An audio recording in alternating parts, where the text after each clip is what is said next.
relevance is how is this going to affect the election coming forward?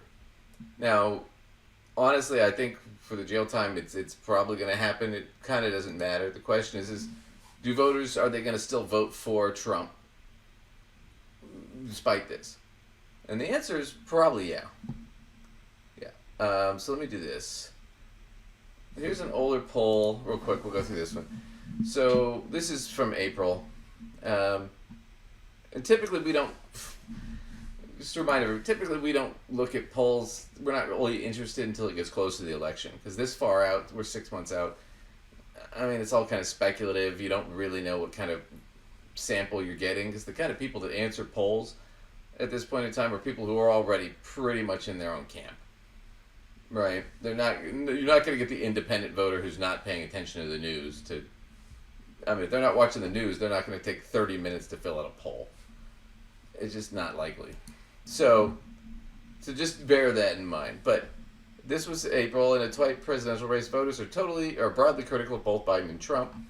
So it just shows these graphs. So physical fitness, generally voters as a whole think Trump is more physically fit than Biden. That's actually changed because this was before the State of the Union. After the State of the Union, that's flipped back into Biden's favor a little bit more. Acts ethically in office, Biden wins that one. But now, how is that one going to change now that we know that Trump's a convicted felon? Right? We won't know for another month or two until we get new polls and new data. But that's kind of what it is. But it was pretty split. Biden's now got more of a lead. Especially since the State of the Union and the whole big deal in Wisconsin and a bunch of other stuff that he was doing. But if you look at Trump, this is how it breaks out. White voters favor Trump 56%, 42% for Biden. So 14 points. That's a big jump. However, black voters, 77% support Biden, 18% Trump. Hispanic voters, 52% Biden, 44% Trump. That doesn't shock me because most Hispanic people are Catholic that have come up here, and they tend to be more conservative. So they tend to, they lean a little bit more towards the conservatives, except for the fact that conservatives hate them and want to deport all of them. So it's kind of a weird thing for that. Might change my vote. Yeah. Which is why you get it a little bit more even, because realistically speaking, if we were just going on the basic politics of these people, the Republicans should have 70% of the Hispanic vote, but they're never going to have that because they still got to cater to the white voters who are their big voting bloc, and a lot of those people are racist. So what they're looking at, most voters who turned out in 2020 favor the same candidate, so it didn't change much. People are going to vote for Trump are going to vote for Trump. People are going to vote for Biden are going to vote for Biden. That's just how it goes. See. Half the voters would replace both Biden and Trump, which shows you that most people are unhappy with the choices overall. So that's just kind of that article. I just wanted to give you a sense that it's pretty evenly split about people aren't ultra thrilled about either candidate. Let's also hop in there and be really honest that I cannot think of any elections in my adult life that have happened where I have been hearing people say that they were pretty happy with the two choices on the ballot. Pretty much every election, I hear people saying, well, I don't like either candidate. Right. So that one in particular seems pretty normal to me. Yeah. Well, I wanted to look at the second one, too. So, here was another one. Most say Trump conviction in New York hush money case won't change their presidential vote. So, 2/3 of Americans say conviction of former President Donald Trump on charges of falsifying business records will not affect the decision on Election Day.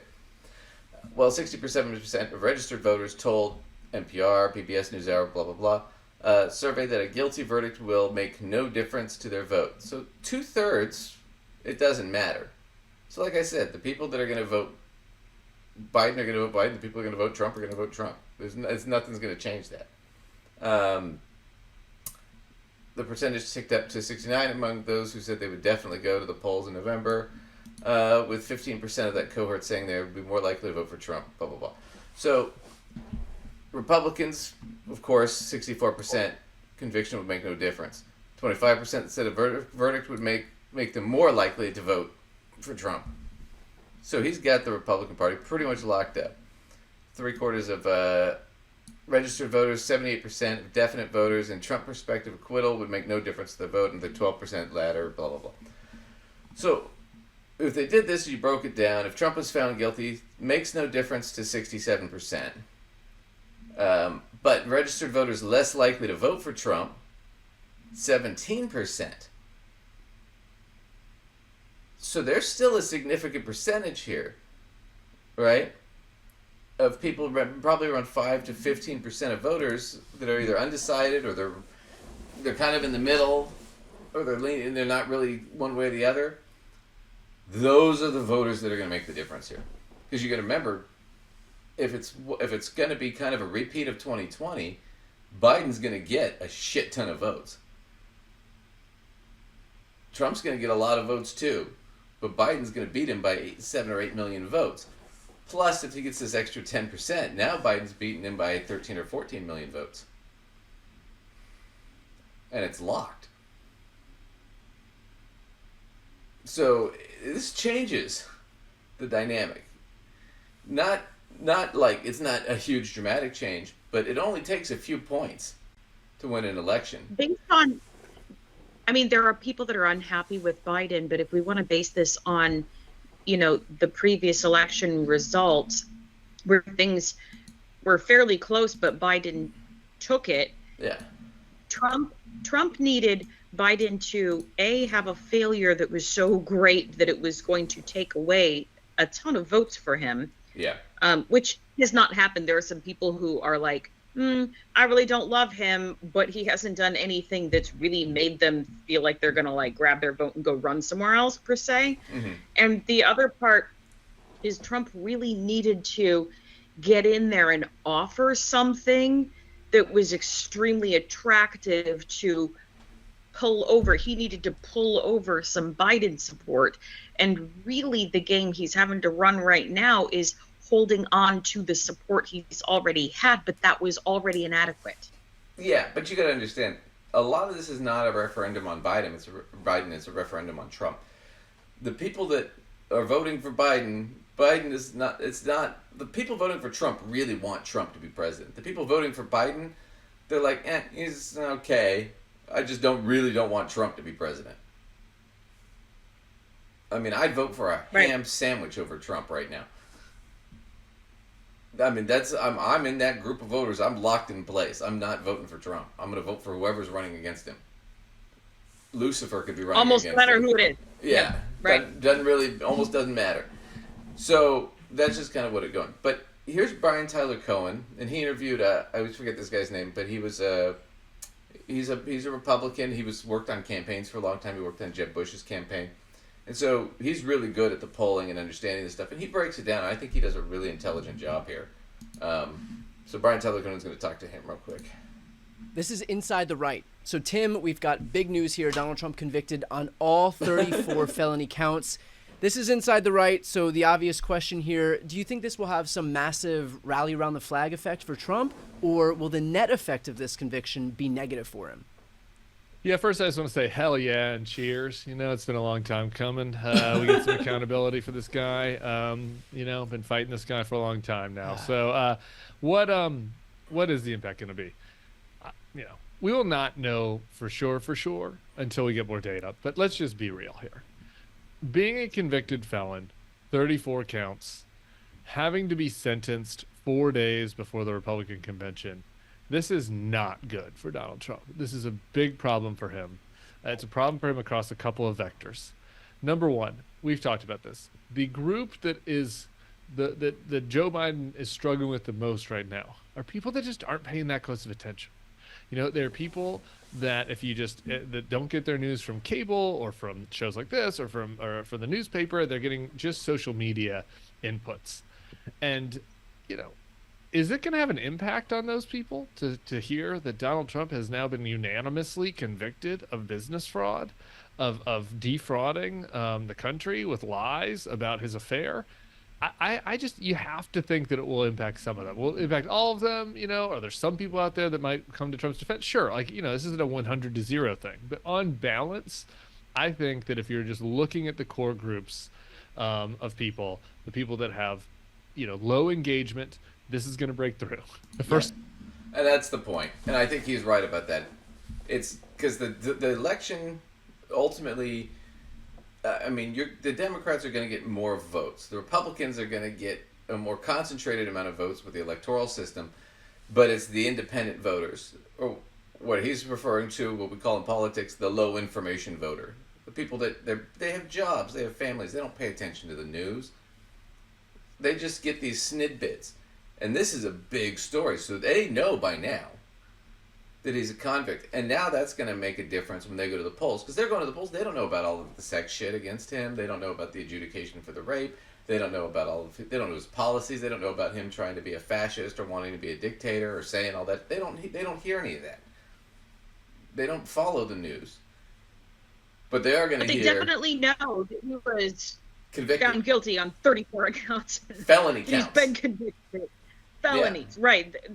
They're going to be aware of that, yeah. Right, and he's right. And that group is, 20% of the vote.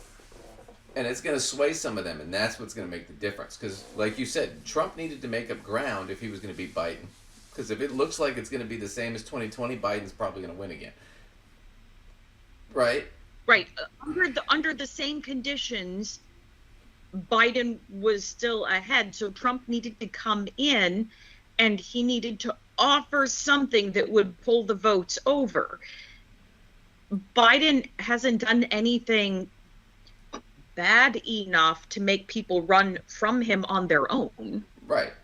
And Trump hasn't offered anything alluring enough to pull them over. And in fact, this whole set of 34 convictions is definitely going to seep through to the people who aren't even engaging or reading anything about the political whatever, who do not watch the news, who do not whatever. They definitely will be aware of this. Right. So if they're already, if they're already people who voted for Biden before, this sure as hell isn't going to push them over to Trump.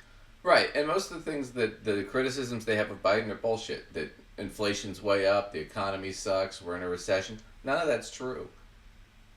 But that's all stuff that they're spinning, and they see that shit on social media. So they think that about Biden, even though it's all bullshit. They don't really, other than Trump's out there a lot, making a lot of noise, Trump doesn't ever really say anything. What are their policies? They don't really have any policies they're running on, other than I'm going to go after everybody who I don't like. I'm going to imprison my opponents, and I want to be a dictator. But they haven't heard any of that. So, but I think that's what the point is. I think basically, I think I didn't think Trump was going to win anyway. I think this pretty much seals it.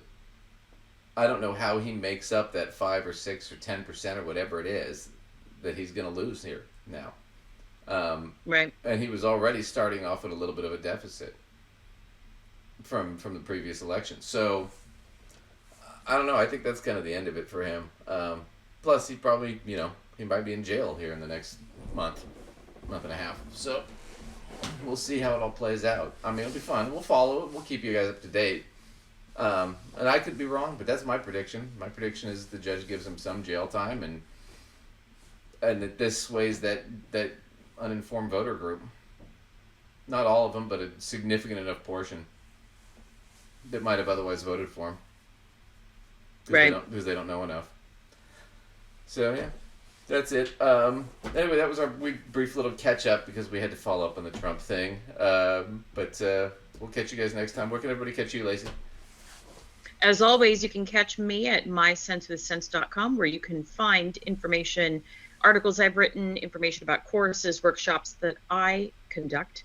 You can write into us with questions about those things, or topic requests, or send us some clips, or invite yourself on the show. Duncan, where can they email us? Yeah, email us at gossipfinancead@outlook.com. It's in the link below. Thanks, everybody, for watching. We'll catch you guys next time.